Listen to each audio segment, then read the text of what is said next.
we go. Hey there, Kitsap County. This is Steph Dupuis with Dupuis team at Keller Williams West Sound, bringing you the weekly Kitsap County housing stats for the week of October 12th through October 18th. And we've got fall out here. It's fall. Oh, let me get rid of this little thing. Okay, so holy smokes. Here we are. These are going to be the stats this week without Bainbridge Island, and we might jump back and forth, and I'll clarify. New listings are 87, so we have 87 new homes on market. That's been pretty steady. It's down just a little bit from last couple weeks, and nothing significant, so we're not going to talk about it.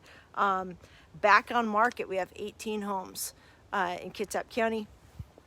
And we've averaged about 15, 18, been right about in that range. That's quite a bit compared to a normal, what we've seen in the last year or two. And so that's a little high, pretty active for back on markets. Again, what we've been really watching in the last couple months is list price reduced. And I noticed last week we had 61. Holy smokes, I think that's the highest number I've seen in a long time. And we have 43 this week. So watch that list price reduced number. Those are clearly people who have, they're chasing the market down. We talked about that a couple weeks ago. You can go back to the videos and watch that. And they've priced their house. It's not selling. You got to reduce those prices. And we start to see price reductions when markets are shifting. And that's clearly what I feel fairly confident at this point, saying we've got a clear market shift happening. Some would disagree. I'd love to hear your reasons why.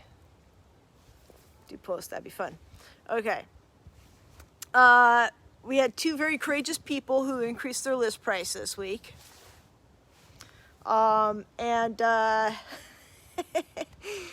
Listing pendings were at 142 and listing solds at 96. So here's a couple things that I noticed is listing pendings have been just down a little bit, and listing solds have been down a little bit.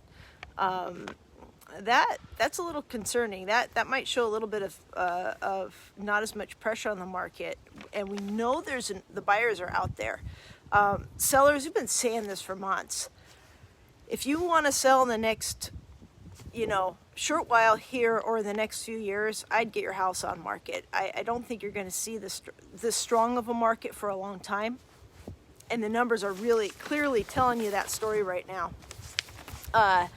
We've been seeing the price reductions, and we're now seeing, average sale price is slowly inching down a few percentage points a week on average. And so we're down, $490 is our average sales price this week. We're down about 13% over the last couple weeks for average sales price. That tends to be a little volatile, so it might go up a little bit and then down because we don't have, a huge pool of homes to work with in Kitsap County as far as sales numbers go. But if we look at the trend line, it's just inching down. All right, inventory, we're still got low inventory. People saying that, well, the housing market's fine, we've got low inventory. Remember, there are three factors to look for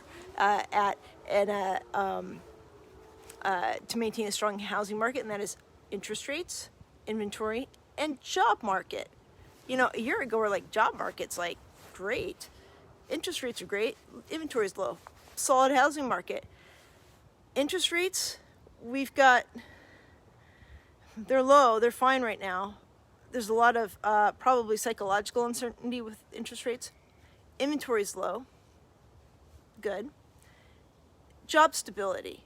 Job stability is fine in many ways, yet we also have some economic things going on that might be creating some disruption in the job stability aspect of this. So instead of having three strong pillars, we might be down to one, in many ways creating instability in the housing market.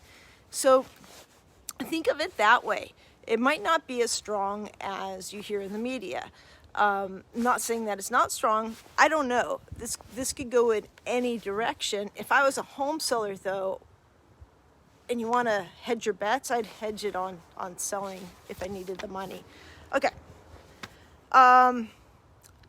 Days on market, it's at 16, 17, 16 for Kitsap County without Bainbridge and 17 days on market with Bainbridge. So it's about where it's been. Bainbridge is making it go a little longer and influencing our days on market for the county. And sales price to list price is at 102.65%. So if you're a buyer, you still got to offer a little bit more according to these stats. Now, realistically, with a bunch of price reductions, with less, sales pendings and less solds coming up, being reported in the stats, if I was a buyer, I would be taking every listing case by case. That doesn't mean go in there and be arrogant, and lowball and cause trouble.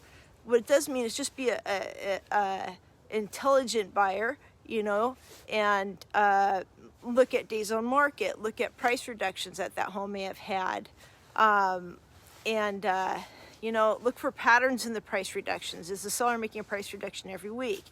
If so, know when you're gonna hit for those offers. If you see a house you like, just go for it, because the market still is hot. This is not a cold market by any means. It's still a very hot market, still a very good market to sell in.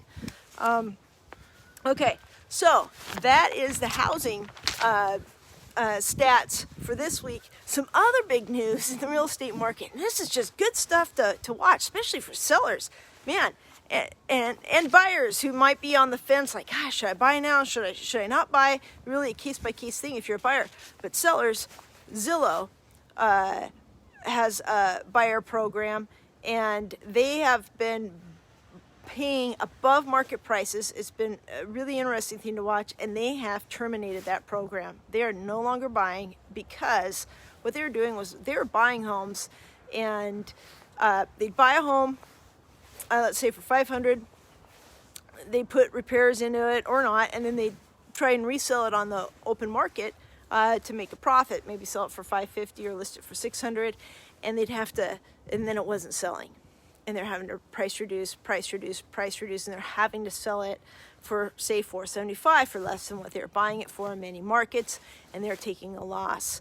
Zillow came out and said that wasn't the reason that they were terminating the program. They said the reason they're terminating the program was lack of enough workers to keep the program alive. Well, this program, if you look at Zillow's income statement, is a good portion of their income. I'm sure they could have found workers to sustain the program.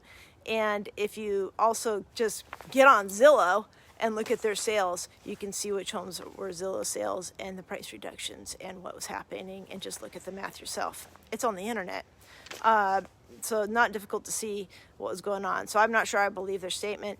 And also, that's an indication of what's going on nationally. There are some markets nationally right now that are seeing some price shifts, significant price shifts. We're not seeing them here yet, but we are seeing some lower price home sales. And if I was a seller, take heed. I'd get your house on market. If you have any questions, leave them below. Please like, subscribe, share this video. And my name is Stephanie Dupuis with Dupuis team at Keller Williams West Sound. We will see you right here next week. All right. Thanks, everybody.